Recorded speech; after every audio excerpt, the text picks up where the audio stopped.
Hey friends, welcome to friends and pharma. Tata memorial centre में एक pharmacist की vacancy आई है जो कि टीएमसी मुंबई में रहने वाली है, जिसके लिए दोनों बी फार्म एंड डिप्लोमा दोनों ही एलिजिबल है। जनरली आजकल जो वैकेंसी आ रही है वो या तो डिप्लोमा के लिए आ रही है अलोन, या फिर अलोन बी फार्म के लिए आ रही है। ये बहुत खुशी की बात है कि टीएमसी ने आज तक ऐसा नहीं किया। वो हमेशा बी फार्म और डी फार्म दोनों को ही वैल्यू करता है। ऑब्वियसली बी फार्म को ज़्यादा वैल्यू करता है, वो भी हम देखेंगे कि कैसे करता है।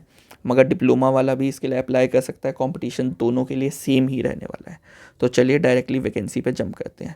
ये जो एडवर्टाइजमेंट है ये दो जगह का है, मुंबई का और वाराणसी का, लेकिन जो फार्मासिस्ट की वैकेंसी है वो मुंबई के ब्रांच में आ रखी है।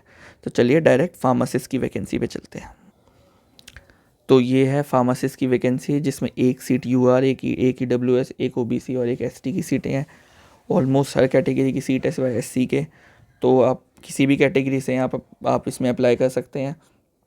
अगर आपकी कैटेगरी की सीट नहीं भी है तो भी आप यूआर के लिए अप्लाई कर ही सकते हैं। अगर आप एज रिलैक्सेशन क्लेम नहीं कर रहे हैं, अपर एज लिमिट इज़ 30 ईयर्स। आप 14/11 तक, यानी कि जब इसका फॉर्म भरने की लास्ट डेट है 14 नवंबर, चिल्ड्रंस डे, तब तक आप 30 साल के नहीं होने चाहिए।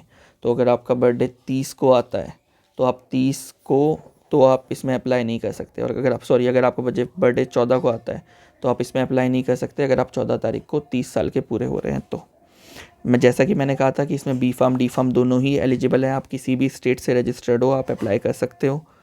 बी फार्म वाले को 1 साल का एक्सपीरियंस चाहिए और डिप्लोमा वाले को 3 साल का एक्सपीरियंस चाहिए। ऑब्वियसली क्योंकि ये लोग ना नंबर ऑफ़ ईयर्स पूरे करवाना चाहते हैं फार्मा फील्ड के अंदर आपके। तो इन्होंने ऐसा रखा हुआ है क्योंकि बी फार्म 4 ईयर्स का है, प्लस 1 ईयर, टोटल 5 ईयर्स हो गए।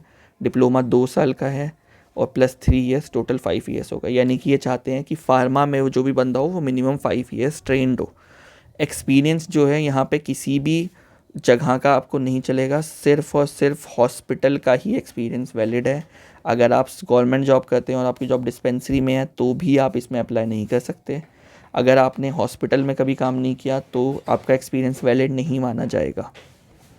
लिए बाकी डिटेल्स मैं बता देता हूँ। लास्ट डेट जैसे कि मैंने बता दिया कि 14 नवंबर लास्ट डेट है। 12:30 बजे का टाइम नहीं है, 5:30 बजे तक का ही टाइम है। तो ये वेट मत करना कि घर आके भर दूंगा जॉब से। 5:30 बजे तक का ही टाइम है, रात के 12 बजे तक के लिए टाइम नहीं है। ऑनलाइन अप्लाई करना है। अगर आपको एक्सपीरियंस लेटर देना है तो उसमें दोनों डेट होनी चाहिए, जॉइनिंग डेट और आपकी रिलीविंग डेट। कई बार क्या होता है, आप जॉइनिंग लेटर और रेजिग्नेशन लेटर को सेपरेट एक पीडीएफ में बना के अपलोड कर देते हैं, मगर वो एक्सपीरियंस लेटर नहीं माना जाता। एक पूरा सिंगल डॉक्यूमेंट होगा जिसमें आपका एम्प्लॉयर लिख के देगा टू होम इट में कंसर्न करके कि आपने इस तारीख को ज्वाइन किया, इस तारीख को रिलीव हुआ, उसको मानेंगे एक्सपीरियंस लेटर। आपको करंट एम्प्लॉयमेंट भी आपका वैलिड माना जाएगा अगर आप अपना अपॉइंटमेंट लेटर और पे स्लिप वगैरह डायरेक्टली अपलोड कर देते हैं। तो एज रिलैक्सेशन आपको पता ही है कि एससी को 5 साल, एसटी एससी को 5 साल का, ओबीसी को 3 साल का और पीडब्ल्यूडी को 10 साल का मिलता है। अगर आप गवर्नमेंट एम्प्लॉई हैं तो ऑब्वियसली आप 40 ईयर्स तक अप्लाई कर सकते हैं। अगर आपने 3 साल की सर्विस कर रखी है तो 300 रुपये फ़ीस है जनरल कैंडिडेट्स के लिए। एसटी एससी और फीमेल कैंडिडेट्स के लिए कोई फ़ीस नहीं है। तो यहाँ पे भी आप देख सकते हैं मिनिमम जो है 5 साल तक आपकी पोस्टिंग यहीं पर रहेगी, ऐसा टीएमसी ने बोला हुआ है। यानी कि अगर आप टीएमसी मुंबई ज्वाइन करते हैं तो आप ये नहीं सोच सकते कि टीएमसी मुंबई ज्वाइन कर लेता हूँ, थोड़े टाइम बाद ना न्यू चंडीगढ़ वाले टीएमसी में ट्रांसफ़र करवा लूँगा या फिर वाराणसी वाले टीएमसी में ट्रांसफ़र करवा लूँगा। ऐसा नहीं होगा। इन्होंने बोला हुआ है कि अगर ये खुद ट्रांसफ़र करते हैं तो बात अलग है, लेकिन आपकी मर्ज़ी से 5 साल से पहले कोई रिक्वेस्ट एक्सेप्ट ही नहीं करेंगे। तो ये सोच समझ के फॉर्म भरना कि आप 5 साल तक मुंबई में ही रहने वाले हो। जो एग्ज़ाम होगा उसमें 100 सवाल आएंगे, एमसीक्यू बेस्ड एग्ज़ाम होगा। सिर्फ एग्ज़ाम नहीं, इसमें स्किल टेस्ट भी होगा। Skill test is kind of interview only. कभी कभी क्या होता है वो डिस्पेंसिंग से लिंक कोई सवाल पूछ लेते हैं, या आपके सामने कुछ मेडिसिन रखेंगे और डिस्पेंसिंग से लिंक 2-3 सवाल पूछ लेंगे। ये जो स्किल टेस्ट होता है ये क्वालिफाइंग इन नेचर का होता है। मेनली एग्ज़ाम जो रिटर्न एग्ज़ाम है इसी के बेसिस पे कट ऑफ आती है।